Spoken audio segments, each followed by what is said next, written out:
የሱቅ ኪራይ ያማሩታል? በ1 ሚሊዮን 400 ሺህ ብር ቅድመ ክፍያ፣ በ4 ሚሊዮን 800 ሺህ ብር ጠቅላላ ክፍያ የንግድ ሱቆችን ይዘንላችሁ ቀርበናል። ቀሪውን እስካሉ በአንድ ዓመት ጊዜ ውስጥ ያለምንም ዋጋ ጭማሪ በግንባታ ሂደት መሰረት የሚከፍሉበትን እድል አመቻችተናል። በተጨማሪም ከቤተ መንግስት አቅራቢያ የመኖሪያ ቤቶችን በ35% ቅናሽ ከባለ 1 እስከ ባለ 3 መኝታ ድረስ በ80 እስከ 157 ካሬ አዘጋጅተንላችኋል። ለበለጠ መረጃ በ0974 60 7676 ይደውሉ። ቴምር ፕሮፐርቲስ።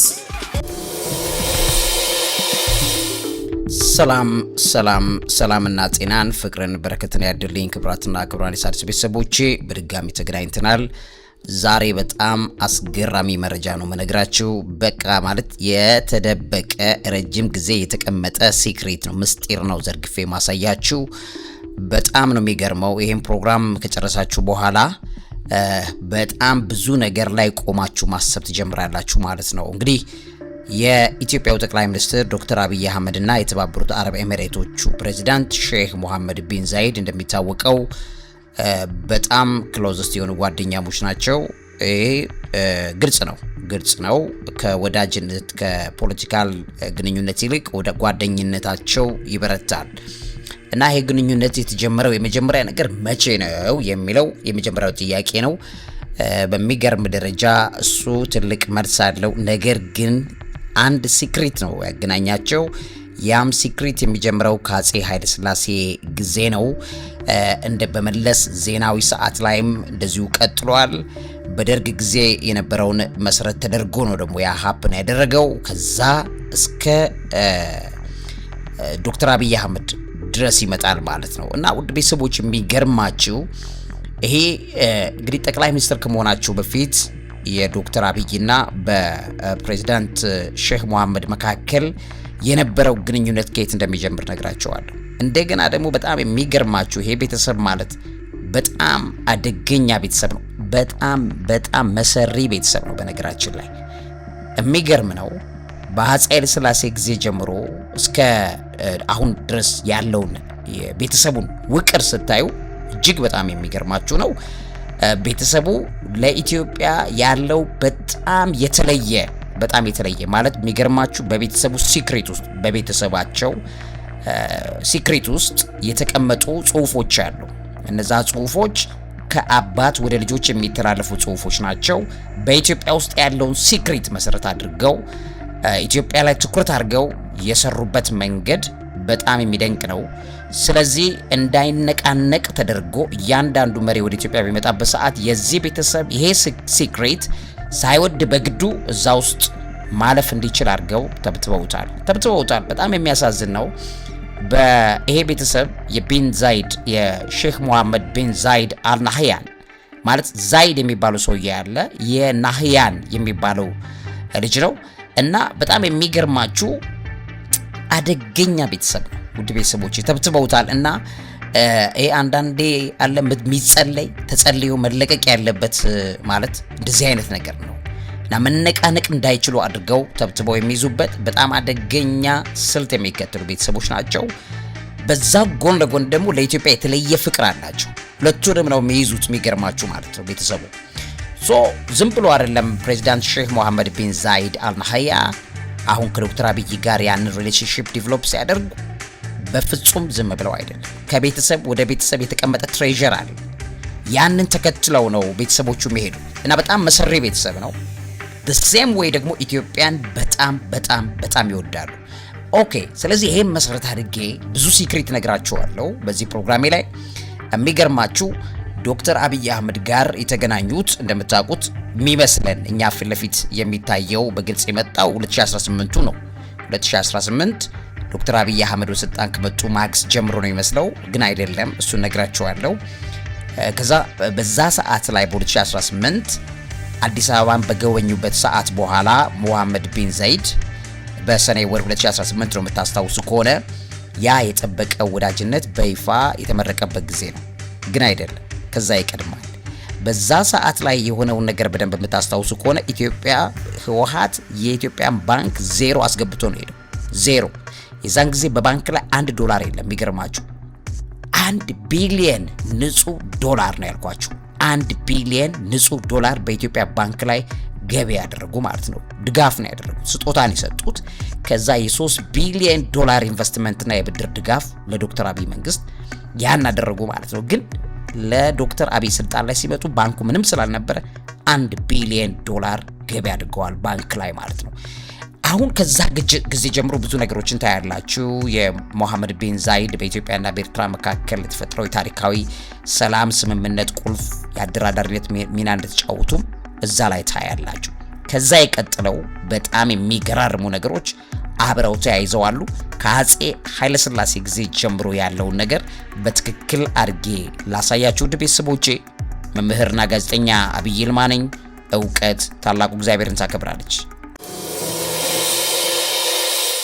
እንግዲህ ክብራትና ክብራን የሣድስ ቤተሰቦቼ በዚህ አጋጣሚ በጣም አስገራሚ መረጃ ነው እምነግራችሁ። እናንተ ክርስቲያን ከሆናችሁ ማንኛውም ክርስቲያን በሕይወት ዘመኑ አንድ ጊዜም ቢሆን እስራኤል አገር ሄዶ መጎብኘት መቻል አለበት። በተለይ የትንሣኤ በዓል ሲሆን በጣም ነው የሚደንቀው። ጌታችን ኢየሱስ ክርስቶስ ሞትን ድል አድርጎ የተነሳበትን የትንሣኤ በዓል ለማክበር ጉዞ ተዘጋጅቷል። አሜሪካን ሀገር በተቀመጠው የጎልጎታ አስጎብኚ አማካይነት የተዘጋጀ ጉዞ አለ ከመጋቢት 29 እስከ ሚያዝያ 12 ማለት ነው። በዚህ ጊዜ ላይ ተዘጋጅቷል። በእኛ መጋቢት 29 ልብ በሉ። ይሄንን በፈረንጆቹ ኤፕሪል 7 ነው መነሻው። ተመዝገቡ፣ ሂዱ ውድ ቤተሰቦቼ። በጣም አስገራሚ ጊዜ ይኖራችኋል። ስለዚህ ለበለጠው መረጃ በዚህ ስልክ ቁጥር ላይ ደውሉላቸው በ0910 47 45 37 ወይም +1 አድርጋችሁ ደግሞ አሜሪካን ሀገር ያለ ቁጥር ነው ይሄ +1 703 447 6988 ላይ ደውሉላቸው፣ ተጓዙ። ይሄ በጣም መታደል ነው በእውነት ለመናገር። ወደ መረጃ ይልለፍ። በጣም የሚገርም ነገር ነው የምታዩት። እንግዲህ ከንጉሱ ጊዜ የጀመረውን ነገር በደንብ አድርጌ አሳያቸዋለሁ። ከዛ በፊት ግን የፋሚሊ ትሪው አለ፣ የቤተሰቡ የዘር ሐረግ አለ ማለት ነውና በዚህ የዘር ሐረግ ላይ አሁን ያሉት ሙሐመድ የሚባሉት ናቸው ማለት የፕራይም ሚኒስተር አብይ አህመድ ጓደኛ ሙሐመድ ነው የሚባሉት። ከሳቸው አስቀድመው እንግዲህ ሙሐመድ ወደ 55 እድሜያቸው ነው። ከሳቸው አስቀድመው የመጀመሪያው የዩናይትድ አረብ ኤሚሬትስ ፕሬዚዳንት የነበሩት ሼክ ዘይድ ቢን ሱልጣን አል ናህያን ነው የሚባሉት መስራች ናቸው። እሳቸው ከ1918 እስከ 2004 ኖረው 2004 ላይ በሞቱበት ሰዓት አልጋ ወራሽ የነበረው የእሳቸው ታላቅ ልጅ ካሊፋ ይባላል። ካሊፋ ማለት ደግሞ እንደሚታወቀው ሼክ ዘይድ ቢን ሱልጣን ብሏቸው በአጭሩ ስም ሱልጣን ብላችሁ ያዙ። ሱልጣን ከሁለት ሚስቶች ነው የወለዱት። ስለዚህ አንደኛው ታላቁ የእሳቸው ስልጣን የተረከበው ካሊፋ ከሌላ ሚስት ሲወለድ ሶስቱ ልጆቻቸው ሙሐመድ አሁን የዶክተር አብይ ጓደኛ ሐምዳንና ሐዛ የሚባሉ ሶስት ወንድማማቾች ደግሞ አሉ ማለት ነው። እንደዚህም የፋሚሊ ኔትወርክ ላይ ነው ያሉት። ካሊፋ እንግዲህ ከሱልጣን ስልጣኑ ከተረከበ በኋላ የካሊፋ ህንጻ ይታወቃል ዱባይ ውስጥ ማለት ነው። ስለዚህ ካሊፋ ከሞተ በኋላ በ2022 ነው የሞቱት። በ1948 ወልደው 2022 ሞቱ። ከዛ በኋላ በቀጥታ ስልጣኑ የተረከቡት አልጋ ወራሽ የነበሩት በወቅቱ ሙሐመድ ናቸው። ሙሐመድ አሁን ያሉት ማለት ነው የዶክተር አብይ ጓደኛ ሙሐመድ። ስለዚህ የእነዚህ ቤተሰቦች መነሻ ነው። ስለዚህ አሁን ያለነው ማን ላይ ነው? ሱልጣን ላይ ነው ያለው። የሙሐመድ አባት ሱልጣን ናቸው ማለት ነው። ስለዚህ ከሱልጣን በፊት የነበሩት ወደ ቤተሰብ ስንሄድ ከሱልጣን አስቀድሞ የነበሩት ዛይድ ነው የሚባሉት ማለት ነው። ስለዚህ ዛይድ በ1855 እስከ 1909 ድረስ የመሩ የነበሩ ሰው ናቸው ማለት ነው። ዛይድ ዋነኛው ሰው ናቸው። አሁን የአፄ ኃይለሥላሴ ጊዜ ዱባይ የነበራት ማነው ዩናይትድ አረብ ኤሚሬትስ አልተመሰረተችም ነበር። የዛ ሰዓት ላይ ባልተመሰረተችም ሰዓት እንደገና በተመሰረተችም ሰዓት የነበሩት ሼክ ዘይድ ቢን ሱልጣን አል ናህያን ነበሩ ማለት ነው።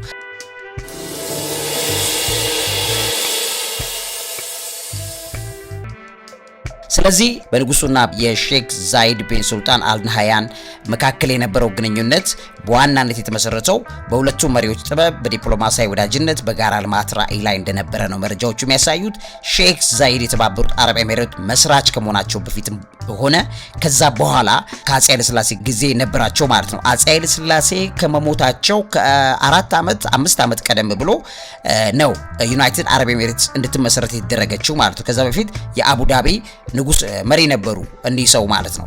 ስለዚህ አፄ ኃይለሥላሴ በሚገርም ደረጃ ዩናይትድ አረብ ኤሚሬትስ እንድትመሰረት ወይም እውቅና ለመስጠት ትልቅ ቮት አድርገው የነበሩ ሰው ናቸው በወቅቱ ማለት ነው። ስለዚህ ይሄ የሆነው በ1960ዎቹ በ1970ዎቹ መጀመሪያ በንጉስ ነገስቱ ከመውደቃቸው በፊት የነበራቸው ግንኙነት ነው። በዚህም እንግዲህ ንጉሠ ነገስት ኃይለ ሥላሴና ሼክ ዛይድ የቅርብ ወዳጆች እንደነበሩ የሚነገር ነው። በጣም ክሎዝስት ፍሬንድስ ነበሩ።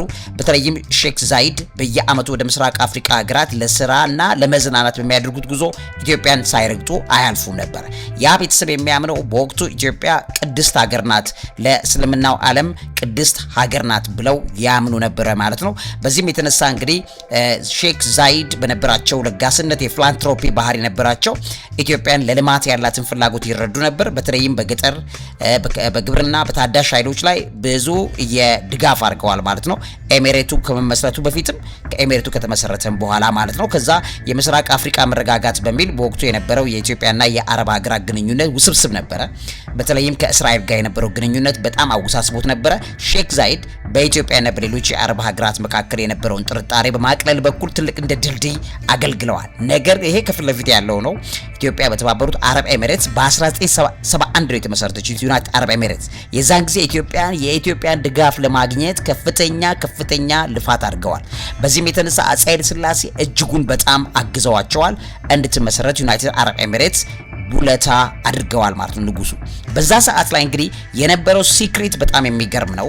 በንጉሱ ህይወት ላይ ገብተዋል። በጣም ከፍተኛ የሆነ በነገራችን ላይ አፄ ኃይለ ሥላሴ እንዲገደሉ እንዲሞቱ ያደረገው የዩናይትድ አረብ ኤሚሬትስ አደገኛ ተግባር እንደነበረ በግልጽ ታያላችሁ ማለት ነው።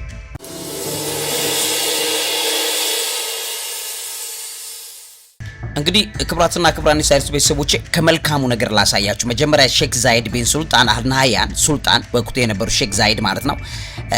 እሳቸው ኢትዮጵያ ለእስላማዊ ዓለም በጣም ትልቅ ታሪካዊ ቦታ አላት ብለው ያምኑ ነበር። ምክንያቱም ኢትዮጵያ ቀደምት የሙስሊሞች ከስደት የተጠለሉባት የመጀመሪያው ሂጅራ እንዲሁም ደግሞ ንጉስ ነጃሲም የነብዩ መሐመድ ተከታዮች በፍትህ የተቀበሉባት ሀገር ናት ብለው ያምኑ ነበር።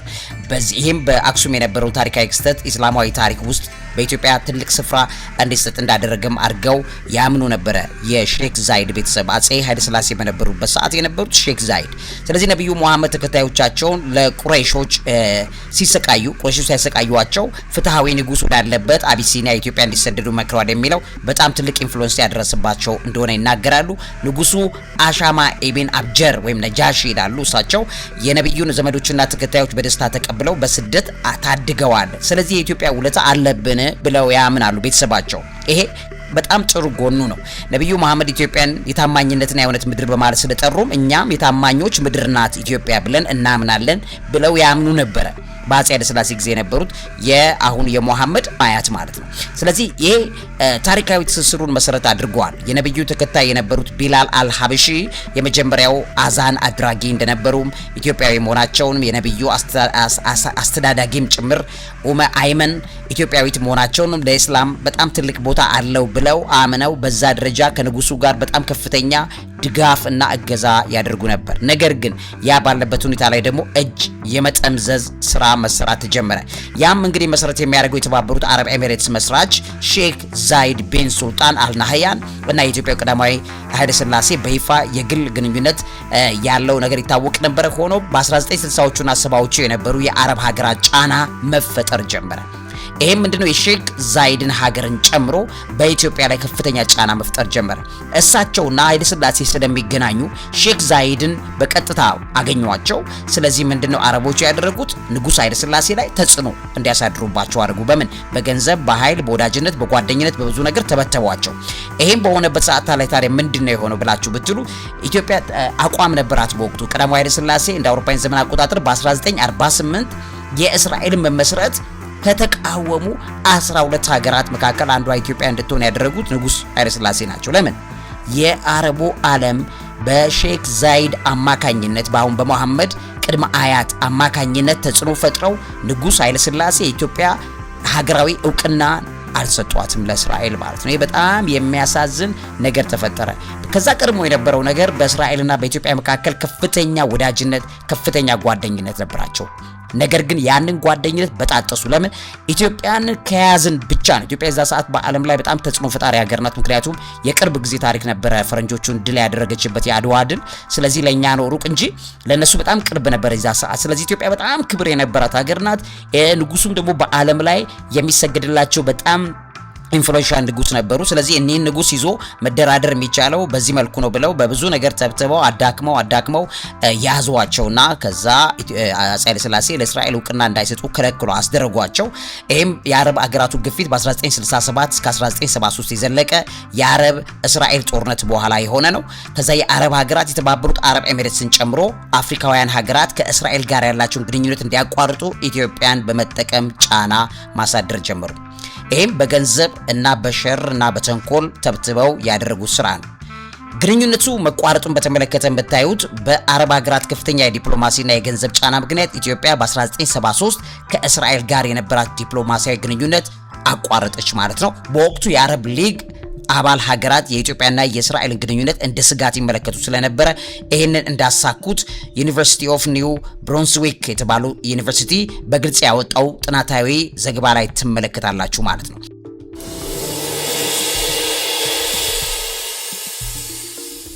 ከዛ በኋላ የሆነው ነገር በጣም ብዙ ነው። የሚገርማችሁ ቤተሰቦቼ ቀዳማዊ ኃይለ ሥላሴ ከእስራኤል ጋር የነበራቸው የጠበቀ ወዳጅነት አቋርጠው ከአረብ ሀገራት ጋር ጫና የተነሳ ዲፕሎማሲያዊ ግንኙነታቸውን በ1973 እንደ አውሮፓውያን ዘመን አቆጣጠር ከአረቦቹ ጋር መሞዳሞድ ጀመሩ። ሞታቸውን ያፋጠነው ጉዳይ እሱ እንደሆነ ደግሞ ታያላችሁ ማለት ነው። እንግዲህ የደህንነት ድጋፍ ማጣትን ትመለከታላችሁ። እስራኤል በወቅቱ በኢትዮጵያ የደህንነትና የጦር ሰራዊት ስልጠና ላይ ከፍተኛ እገዛ ታደርግ ነበር። ግንኙነቱ ሲቋረጥ የንጉሱን መንግስት ከውስጥ የሚያሴሩትና በኋላም ስልጣን የያዙት የደርግን መቀስቀስ እንዲጀመር አደረጉ።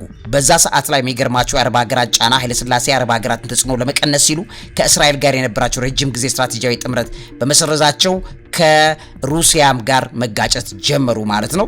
ከእስራኤል ጋር የተቋረጠው ግንኙነት በኢትዮጵያ ውስጥ የነበረውን የውስጥ አለመረጋጋት፣ የኢኮኖሚ ቀውስ፣ የወሎ ረሃብ ተከትሎ የተማሪዎች አብዮትን ለመግታት የሚያስችል የውጭ ድጋፍ እንዲያገኙ በማድረጉ የስልጣን ውድቀታቸው እንዳፋጠነው ይነገራል ማለት ነው። ስለዚህ በአጠቃላይ ከእስራኤል ጋር የነበረው ግንኙነት መቋረጥ ዋነኛ ምክንያቱ ባይሆንም በ1974 በደርግ መፈንቅለ መንግስት ስልጣናቸውን እንዲያጡ ካደረጉ የውጭ ፖሊሲ ውድቀቶች መካከል አንደኛው ይሄ ነው ተብሎ ይነገራል። በወቅቱ በሚገርማችሁ ደረጃ በአፄ ኃይለ ሥላሴና በሩሲያ መካከል ይሄ ክፍተት እንዲፈጠር ሆነ ማለት ነው። ለምን? በ1948 የእስራኤልን መመስረት በተመለከተ ሶቪየት ህብረት ያላት ድጋፍ ወሳኝ ነበረ። አስገራሚ ታሪካዊ ክስተት ተብሎ ነው የሚጠቀሰው። ምንም እንኳን ሶቪየት ህብረት ከዚህ በፊት የጽዮናዊ ተቃዋሚ የነበረች ናት። ከዛ በፊት በ1947 እና 48 ለተፈጠረው አዲስ መንግስት ከፍተኛ ዲፕሎማሲያዊ፣ ወታደራዊና ስነ ህዝብ ወይም ዲሞግራፊክ ድጋፍ አድርጋለች።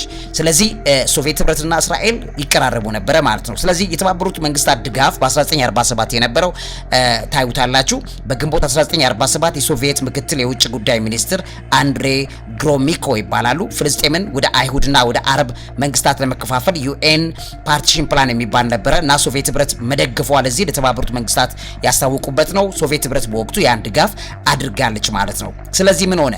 በሶቪየትና በአፄ ኃይለ ሥላሴ መካከል መለያየት ተፈጠረ ማለት ነው። ምክንያቱም አፄ ኃይለ ሥላሴ ከዩናይትድ አረብ ኤሚሬትስ ጋር ከኤሚሬቶቹ ቤተሰብ አሁን ካልኳችሁ ቤተሰብ ጋር በነበረው ተጽዕኖ ምክንያት ይሄንን እንዲያጡ ተደረጉ።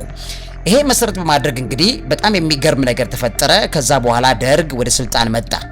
ደርግ ወደ ስልጣን የመጣበት ጊዜ በ1974 ነው። እንደምታውቁት በ1991 ድረስ ቆይቷል። በተባበሩት አረብ ኤሚሬትስ መካከል የነበረው ግንኙነት ይጠበቅ አልነበረም። ለምን? ደርግ የመጣው በሩሲያዎቹና በእስራኤሎቹ ድጋፍ ነው። አፄ ኃይለ ሥላሴ ህይወታቸውን ያጡት ኤዘር በሩሲያዎቹ ወይም ደግሞ በእስራኤሎቹ ተጽዕኖ እንደሆነ ይታወቃል ማለት ነው። ስለዚህ በዛ ሰዓት ላይ የነበረው ነገር አፄ ኃይለ ሥላሴ በ1974 ነው የሄዱት ማለት ነው፣ ወይም ደግሞ ከስልጣን የወረዱት በ1971 ከ3 ዓመት በፊት ዩናይትድ አረብ ኤሚሬትስ ሙሉ መንግስት እንድትሆን ለማድረግ ድጋፍ ያደረጉ የሳቸው ቮት በጣም ትልቅ ተጽዕኖ ነበረው። በ1974 ስልጣናቸውን ለቀቁ። ከዛም በተባበሩት አረብ ኤሚሬቶችና በደርግ መካከል ልዩነት ተፈጠረ። በዛ ሰዓት የነበሩትም የአሁኑ የሙሐመድ የአብይ አህመድ ጓደኛ ወዳጅ ሙሐመድ የእሳቸው አባት ስልጣን ላይ የነበሩበት ሰዓት ነው ማለት ነው። እሱም እሳቸው ስልጣን ላይ የነበሩ ከ1966 እስከ 2004 ዓመተ ምህረት ነው። ደርግ ስልጣን ላይ የወጣው በ1991 ነው እንደ ፈረንጆቹ አቆጣጠር ማለት ነው።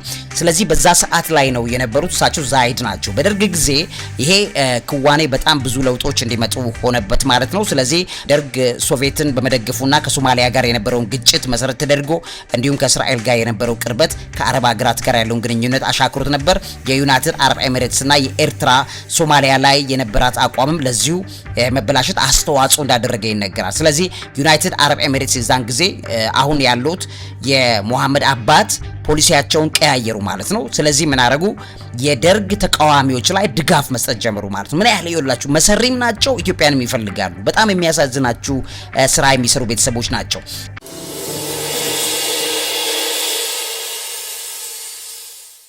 ስለዚህ የፖለቲካ ልዩነት ነበረ ማለት ነው። ደርግ ወደ ማርክሲዝም ሌኒኒዝም ያዘነበለ አምባገነናዊ እየተባለ የተጠራ መንግስት ነው። በሃይማኖት ላይ የተመሰረቱ የባህረ ሰላጤው አረብ ሀገራት ደግሞ እስልምናንም አይደግፍም ብለው በዛ ተቃውሞ ውስጥ ደርግ ውስጥ ገቡ። ከዛ ውጪ በእስራኤልና በኢትዮጵያ መካከል ያለው ልዩነትም ለዚህ እንዲጋረድባቸው አደረጉ። ስለዚህ እነማንም መደገፍ ጀመሩ ማለት ነው። ኤርትራን መገንጠልና የህወሓትን መነሳት መደገፍ ቀጠሉ ማለት ነው፣ ዩናይትድ አረብ ኤሚሬቶቹ ማለት ነው። ስለዚህ የሶማሊያ ግጭትን በተመለከተ በኦጋዴን ጦርነት ወቅት ዩናይትድ አረብ ኤሚሬትስና ሌሎች አረብ ሀገራት የሶማሊያን ወገን ደግፈው እንደነበረም ታያላችሁ ከደርግ ጋር በነበረው ጦርነት። ከዛ የደቡብ የመን ጉዳይን በተመለከተ ደርግ በደቡብ የመን ሶቪየትን በመደገፉ ዩናይትድ አረብ ኤሚሬትስን ጨምሮ አረብ ሀገራት ስጋት ላይ እንዲወድቁ እንዳደረጋቸውም ታያላችሁ። ከዛ ተያይዞ ደግሞ የኤርትራ ነፃ አውጪ ግንባሮችን የአረብ ሀገራት መደገፍ ደግሞ ከኢትዮጵያ ጋር ያለው ግንኙነት ይሻክረ እንዲሆን እንዳደረገው ታያላችሁ ማለት። ስለዚህ ኤርትራ ነፃ አውጪ ተቋም የሆነውን የኢሳያስ አፈወርቂን ቡድን አሁን ደግሞ ዩናይትድ አረብ ኤሚሬትስ መደገፍ ጀመረች ማለት ነው በገንዘብ። በጣም የሚገርም ከኢትዮጵያ ላቀቅ ያለ መሽገር የሆነ ፖለቲካል ሲስተም እንዳላችሁ ታያላችሁ ማለት ነው። ስለዚህ አሁን ዶክተር አብይ ወደ ስልጣን በመጣበት ሰዓት ላይ ታስታውሱ እንደሆነ ዩናይትድ አረብ ኤሚሬትስ በ2018 ኢሳያስ አፈወርቂና አብይ አህመድን ለማቀራረብ ከሳዑዲ አረቢያ ጋር ሆነው የሰሩበት ዋነኛው ሲክሬት በዛ ሰዓት ላይ ከኢሳያስ ጋር አብረው ሲሰሩ ስለነበረ ነው በሚገርማችሁ ሁኔታ ማለት ነው። ስለዚህ ያ በጣም አደገኛ ቁማር የሰሩበት እንደሆነ ታያላችሁ ማለት ነው። ስለዚህ ኢትዮጵያና ዩናይትድ አረብ ኤሚሬትስ ግንኙነት ወደ ዘመናዊ ወዳጅነት የተለወጠው ከ1991 በኋላ በግልጽ ከ2018 ጀምሮ ከዶክተር አብይ አህመድ መምጣት ወዲህ እንደሆነ ደግሞ ታያላችሁ። በደርግ ዘመን ቀዝቃዛ ወይም የጠላትነት መንፈስ ያለው ነበረ ማለት ነው። እንግዲህ ቤተሰቦቼ ቀጥሎ ከዶክተር አብይ ቀደም ብሎ የነበረው ከደርግ መሄድ በኋላ ቀጥሎ የመጣው የነ መለስ ዜናዊ አስተዳደር ነው እንደምታውቁት ማለት ነው። ስለዚህ የተባበሩት አረብ ኤሚሬትሶች ደግሞ ደርግን ለመጣል በሚል በቲፒኤልኤፍንም the same way ደግሞ የኤርትራ ተገንጣዩንም ጭምር ይደግፉ ነበር። ግልጽ ድጋፍ ያደርጉ ነበር፣ ይታወቃል። ገብታችሁ ማጥናት ትችላላችሁ። እኔ በጣም ብዙ ጥናቶች ነው በእነዚህ ዙሪያ ላይ ማድረገው በየጊዜው። ስለዚህ በደንብ መረጃው አለኝ። ስለዚህ ሄዳችሁ ማየትም ማንበብም ትችላላችሁ። ስለዚህ የተባበሩት አረብ ኤሚሬትሶች የኤርትራ ነጻነትን በተመለከተ ከ1993 በአውሮፓውያኑ ዘመን አቆጣጠር በፊት በ1970ዎቹም በ1980ዎቹም የነጻነት ትግል ወቅት ብለው በሚሉት ሰዓት ላይ የተባበሩት አረብ ኤሚሬቶች ኩዌትና ሌሎች የአረብ ሀገራት የገንዘብና ወታደራዊ ድጋፍ ያደርጉ እንደነበር መረጃዎች ያመለክታሉ። ዩኒቨርሲቲ ኦፍ ሴንትራል አርካንሳስ ያወጣው ጥናት አለ፣ እዛ ላይ ገብታችሁ ማየት ትችላላችሁ። ይሄ ድጋፍ የኤርትራ ነጻነትን ለማፋጠን በወቅቱ ከነበረው የደርግ መንግስት ለመገንጠል የረዳ የውጭ ድጋፍ አካል እንደነበረም ይነገራል ማለት ነው። በሁለተኛ ደረጃ የተባበሩት አረብ ኤሚሬትሶችና ቲፒኤልኤፍን በተመለከተ በ1980ዎቹ የደርግ መንግስትን በመዋጋት ረገድ ቲፒኤልኤፍ ኢህአዴግ ከምዕራባውያንና ከአንዳንድ አረብ ሀገራት ጋር በተዘዋዋሪ ድጋፍ አግኝተዋል። ይሄም የኤርትራ ነጻ አውጪ ግንባሮች ወይም ኢፒኤልኤፍ የሚባለው ከነበራቸው አጋርነት ጋር የተያያዘ እንደነበረም በግልጽ ይታያል ማለት ነው። ስለዚህ ቀጥሎ የሚመጣው ከመለስ ዜናዊ ጋር የነበራቸው ግንኙነት እንደሆነ በትክክል ታያላችሁ።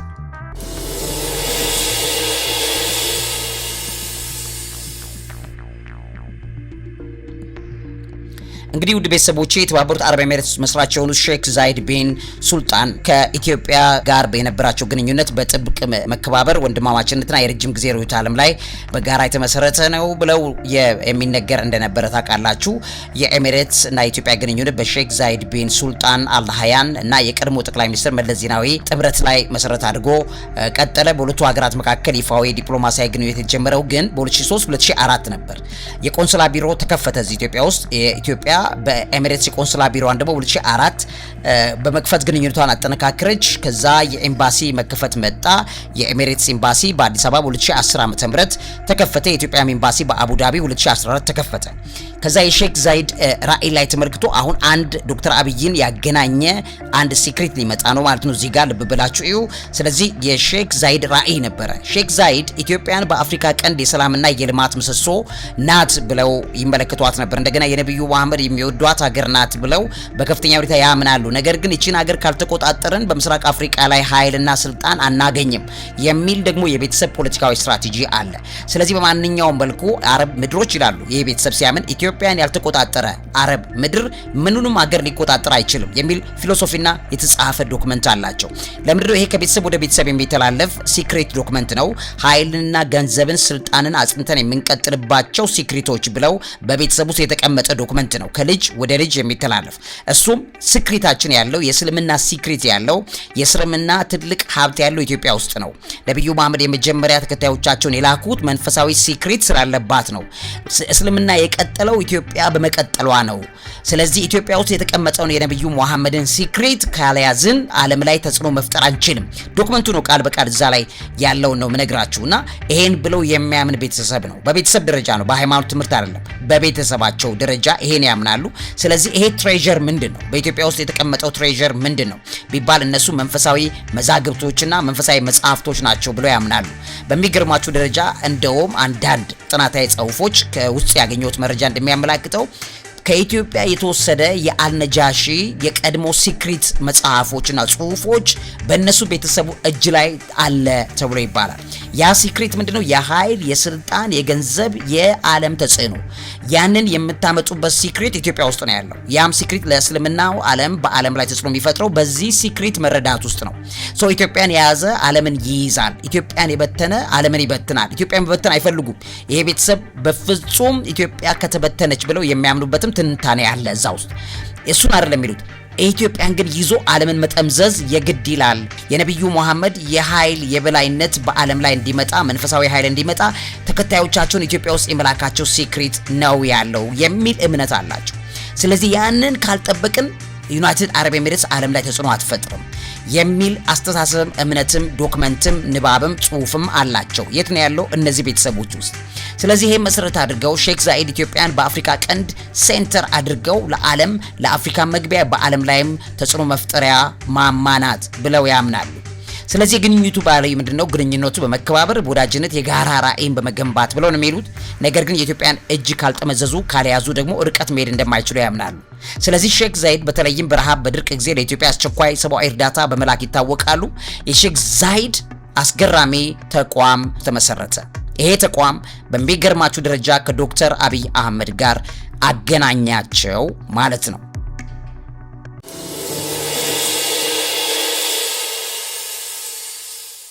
እንግዲህ ክቡራትና ክቡራን ሣድስ ቤተሰቦቼ የሼክ ዛይድ በጎ አድራጎት ፋውንዴሽን ኢትዮጵያ ውስጥ አለ ማለት ነው። ይሄ ፋውንዴሽን በኢትዮጵያ የልማት ፕሮጀክቶችን በተለይም በትምህርት እና በጤና ተቋማት ሲደግፍ የቆየ ነው እና የአልኑር መስጊድን የገነቡትም ግንባታውንም በሼክ ዛይድ በጎ አድራጎት ፋውንዴሽን በ2.4 ሚሊዮን ዶላር በአዲስ አበባ ከተማ እምብርት ውስጥ ነው የተገነባው። በጣም ትልቅ መስጊድ ነው። አልኑር ሞስክ የሚባሉት ታውቃላችሁ። የጓደኝነት ማሳያ ሆኖ ተገነባ። የአል ሰላም መስጊድም ግንባታ ተከናወነ። ፋውንዴሽኑ በአዲስ አበባ ሌላ መስጊድ ወይም አል ሰላም ሞስክ ይባላል የ1 ሚሊዮን ዶላር ወጪ ሆኖ የተገነባ ነው። ይሄም በኢትዮጵያና በዩናይትድ አረብ ኤሚሬትስ መካከል ባሉ ሙስሊሞች መካከል ቆንጆ ትስስር እንዲፈጠር አደረገ። ከዛ የሼክ ዛይድ ኢኮኖሚ ዲፕሎማሲያዊ ፖሊሲ ያላቸው ለኢትዮጵያና ለኤሚሬትስ የንግድ እድሎችን በር ከፈቱ። ለኢትዮጵያም በጣም ከፍተኛ የንግድ በር ከፈቱ። ይሄም እንግዲህ ልብ በሉ ቅድም ያልኳችሁ ፋውንዴሽን ላሳያችኋለሁ። ግን የልማት ስራን በተመለከተ ሼክ ዛይድ በኢትዮጵያ የግብርና ኢንቨስትመንትን የሚያበረታታ የምግብ ዋስትናን ለማረጋገጥ ስራዎችን ሰሩ። የኤሚሬትስ የውጭ ፖሊሲ ከሼክ ዛይድ ጀምሮ ከኢትዮጵያ ጋር ያለውን ሰላማዊ ግንኙነት በማጠናከር ላይ አተኮረ። ከዛ የሼክ ዛይድ ዘመን የጀመሩት ስምምነቶች በአሁኑ ወቅት ወደ 17 የሚጠጉ ዘርፈ ብዙ ስምምነቶችን በሼክ ዛይድ ሰዓት ላይ ኢትዮጵያ ፈርማለች። ስለዚህ የሼክ ዛይድ ራዕይ መሰረቱ የሁለቱን ህዝቦች ግንኙነትና የባህል ልውውጥ ላይም እንደገናም እድገት ላይም መሰረት ያደርጋል። የአፍሪካ ቀንድ መረጋጋት ወይም ደግሞ ኃይልን ለማግኘት ኢትዮጵያ የሚለውንም ጭምር እዛ ላይ ታገኛላችሁ ማለት ነው። አሁን እነዚህ በጣም መሰረት መካከል የሚያደርጉት ዶክተር አብይ አህመድን ያገናኛቸው ትልቅ ተቋም የሳቸው የበጎ አድራጎት ተቋም ነው። ይሄ በጎ አድራጎት ተቋም ስሙም የሚባለው የሼክ ዛይድ በጎ አድራጎትና ሰብአዊ ፋውንዴሽን ይባላል። ዛይድ ቻሪታብል ኤንድ ሁማኒታሪያን ፋውንዴሽን ነው የሚባሉ በአቡዳቢ የተመሰረተ ተቋም ነው። ስለ ፋውንዴሽኑ በተመለከተ እንደ አውሮፓውያን ዘመን አቆጣጠር በ1992 በተባበሩት አረብ ኤሚሬትስ መስራች በአባት በሆኑት ሼክ ዛይድ ቢን ሱልጣን አልናህያን ነው የተመሰረተው። ዓላማው ሰብአዊ እርዳታን በሀገር ውስጥና በዓለም አቀፍ ደረጃ ማድረስ የሚል ነው። ሲመሰረት 1 ቢሊዮን የአሜሪካ ዶላር ያክል ስጦታ ኢንዶመንት የተደረገለት ነበረ። ይሄም ገንዘብ መጠን ሲመሰረት በወቅቱ በአካባቢው ላይ ትልቅ የሰብአዊ እርዳታ ድጋፍ ያደርግ ነበረ። ከዛ ፋውንዴሽኑ በዋናነት በትምህርት፣ በጤና፣ በበጎ አድራጎት በሚል በቻሪቲ፣ በሀጅ ጉዞ፣ በአስቸኳይ ጊዜ እርዳታ ሪሊፍ ላይ መሰረት ያደርጋል። እንደገናም ተቋሙ ከ160 በላይ የሚሆኑ ሀገራት ውስጥ ከ2 ቢሊዮን የዩናይትድ አረብ ኤሚሬትስ ገንዘብ በላይ የሚገመት እርዳታን አድርሷል ማለት ነው። ይሄ ተቋም እንግዲህ በኢትዮጵያ ላይ አንዱ ትልቁ ነው። በአፍሪካ ውስጥ ኢትዮጵያ፣ ኒጀር፣ ቻድ፣ ኬንያ፣ ማሊ እና ጥቂት ሌሎች አገራት ላይም አለ ማለት ነው። በኢትዮጵያ ውስጥ ያለው ይሄ ፋውንዴሽን በሚሰራበት ሰዓት ላይ አሁን የሀገራችን ጠቅላይ ሚኒስትር የነበሩት ዶክተር አብይ አህመድ ከአሁን ካለው ከሙሐመድ ጋር የተገናኙበት ጊዜ እንደሆነ መረጃዎቹ ያሳያሉ። ጠቅላይ ሚኒስትር አብይ አህመድ የተባበሩት አረብ ኤሚሬትስ ፕሬዚዳንት ሼክ ሙሐመድ ቢን ኤምቢዜድ ከሚባሉት ጋር የሀገሪቱ ፕሬዚዳንት ከመሆናቸው በፊት የቅርብ ወዳጅነት ነበራቸው።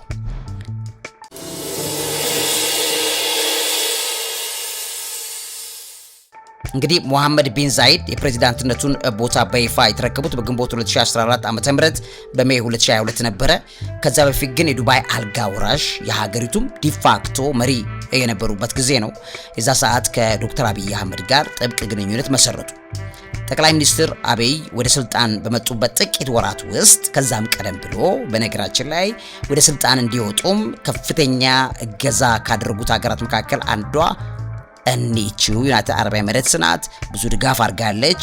ሰኔ 2010 ዓ.ም ከዛ ቀደም ብሎ ወይም በጁን 2018 በእኛ 2010 ዓ.ም ሼክ ሙሐመድ ቢን ዛይድ አዲስ አበባ በመምጣት አቀባበል ተደርጎላቸዋል።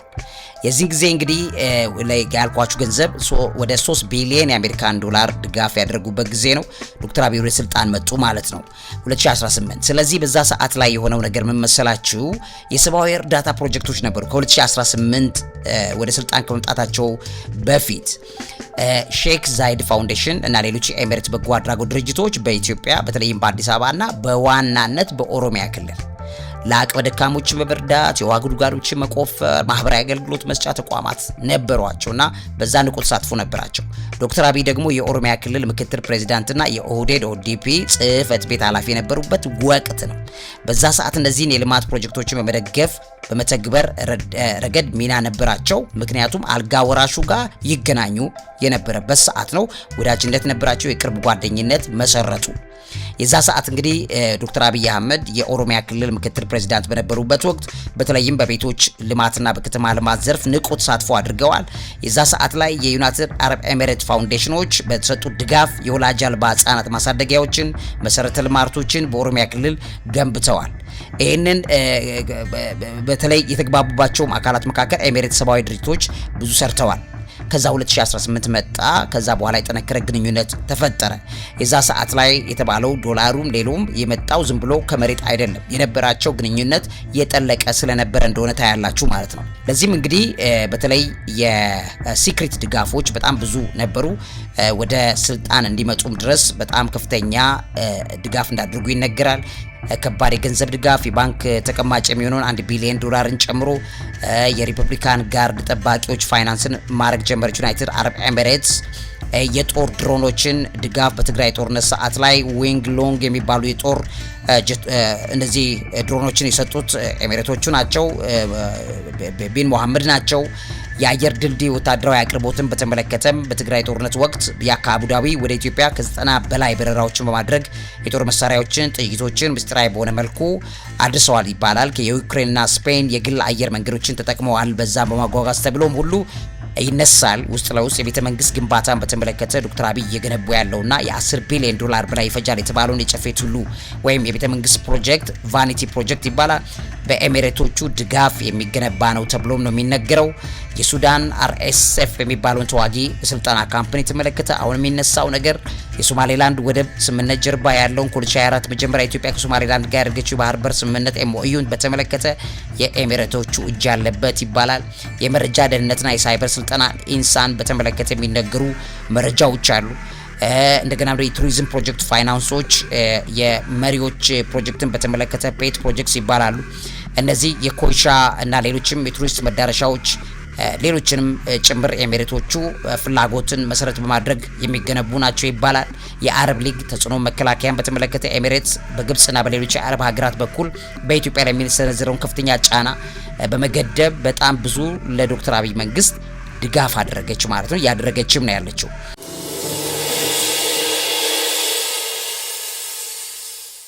ስለዚህ በዚህ ሰዓት ላይ የምናያቸው ነገሮች በጠቅላላ የዛ ተረፈ ውጤት መሆኑን በትክክል ትረዳላችሁ። ውድ ቤተሰቦቼ እንደ ቀላል አታዩም። ልብ በሉ። በአንድ ጊዜ $1 ቢሊዮን ባንክ ቤት የሚያስገባልህ የወዳጅነት ግንኙነት ምን እንደሆነ ማጥናት ነው ማለት ነው። ዋነኛው ዓላማ መጠምዘዝ ነው። ዋነኛው ዓላማ አሁን ያለውንም ወደፊት የሚመጣውን ነገር ጠምዝዞ መያዝ ነው። እንግዲህ ስለዚህ በጠቅላላ ስታዩ የሼክ መሐመድ ያሁኑ የአባታቸው የሼክ ዛይድ ቢን ሱልጣን አልናህያን የነበረው ስታስታውሱ የተባበሩት አረብ ኤሚሬት መስራች ናቸው። እሳቸው የመጀመሪያው ፕሬዚዳንት የነበሩት ሼክ ዛይድ ቢን ሱልጣን አልናህያን የመሐመድ ቢን ዛይድ አባት ናቸው። የኤሚሬትስና ኢትዮጵያ ግንኙነት ላይ መሰረት ጥለው አልፈዋል። እንደገና የዲፕሎማሲ መሰረታቸው 2003-2004 ከመለስ ዜናዊ ጋር የተያያዘበት ጊዜ ነው። የእሳቸው አባት ወይም የአሁኑ የመሐመድ ቢን ዛይድ አያት ደግሞ ዛይድ ቢን ካሊፋ አልናህያን እሳቸው አንዳንዴ ዛይድ አልቃቢር የሚሏቸዋል የአቡዳቢ ገዢ ነበሩ። ከ1855 እስከ 1909 የነበሩ ናቸው። ባይዞ በሳቸውም ሰዓት ከአጼ ሚኒሊክ ጊዜም የነበረው ነገር የሚነገር ነገር አለ። በሳቸው ዘመን እንግዲህ በአረብ ባህር ሰላጤው አካባቢ የነበሩትን እንደገና በኢትዮጵያ አቢሲኒያ መካከል የነበረው ግንኙነት በዋናነት የንግድና የማህበራዊ ትስስር ላይ ያተኮረ እንደነበረና የእሳቸውን ተጽዕኖ ተጠቅመው ደግሞ የዩናይትድ አረብ ኤሚሬትስ እንደተመሰረተ ይታያላችሁ። ከዛ በኋላ አሁን ያሉት መሐመድ ቢን ዛይድ 2018 ጀምሮ ከዶክተር አብይ አህመድ ጋር በደንብ የጠለቀ ድጋፍ አድርገው ዘልቀዋል ማለት ነው። በእሳቸውና በኢሳያስ አፈወርቂ መካከል ታዲያ ምንድነው የለያያቸው? ምንድነው ታዲያ ያላግባባቸው የሚለውንም ጭምር ማየት አለብን። እንደሚታወቀው እኔ አሁን ያሉት መሐመድ ቢን ዛይድ ከዶናልድ ትራምፕ ጋር በ2020 ዓ.ም አብርሃም አኮርድን የአብርሃም ስምምነትን የተፈራረሙት ዩናይትድ አረብ ኤሚሬቶቹ ያም በማድረጋቸው ከእስራኤል ጋር መልሰው አረቦቹ ግንኙነት እንዲፈጥሩ ድልድይ የፈጠሩት እነሱ ናቸው። አሁንም በኢትዮጵያና በአሜሪካ መካከል ያለውን ግንኙነት እንዲጠነካከር የሚሰሩት ራሳቸው ናቸው፣ ዩናይትድ አረብ ኤሚሬቶቹ ናቸው። እንዲሁ ቀላል ቤተሰብ አይደለም። በጣም አደገኛ ቤተሰብ ነው። ኢትዮጵያን አልላቀቅ ያለ አደገኛ ቤተሰብ ነው እና በጸሎት የምታላቀቁት አይነት ነው እንጂ በብዙ መልኩ የምታርጉት አይደለም። በብር ያነካኳቸዋል፣ ይዟቸዋል፣ ፓወር እጃቸውን ይጠመዝዛሉ። ይሄ በጣም አደገኛ ነው። ይሄንን ለመከላከል ጸሎትና ጸሎት ነው። አሁን ስልጣኑ ወደ ልጃቸው አልጋ ወራሽ ነው ልጃቸው፣ ወደዛ ቢያስተላልፉትም ምንም ጥያቄ የለውም። ተመሳሳይ የኢትዮጵያ ላይ ያለው አጀንዳ ይቀጥላል። ስለዚህ ምንድነው የምናደርገው? መጸለይና መጸለይ ብቻ ያዋጣል። ውድ ሣድስ ቤተሰቦች እርግጠኛ ነኝ ከዚህ የጠለቀና በጣም ብስል የሆነ መረጃ አግኝታችሁበታል። በጣም የተለፋበት በጣም ብዙ የተነበበበት ስለሆነ ያው ስለምወዳችሁ ይሄን ያክል የሚያልፉ ነገሮችንም አለፍቶ ሰብስቦ ቃርሞ ደግሞ ለናንተ ምርጥ ሆናችሁ የሣድስ ቤተሰቦች በጣም አከብራችኋለሁ፣ ወዳችኋለሁ። ለናንተ ባደርግ ከምንም በላይ በጣም ያስደስተኛል ብዬ መረጃውን አካፈልኳችሁ። ለዚህ አእምሮ ምግብ አዘጋጅና አቅራቢ መምህርና ጋዜጠኛ አብይ ይልማ። እውቀት ታላቁ እግዚአብሔርን ታከብራለች።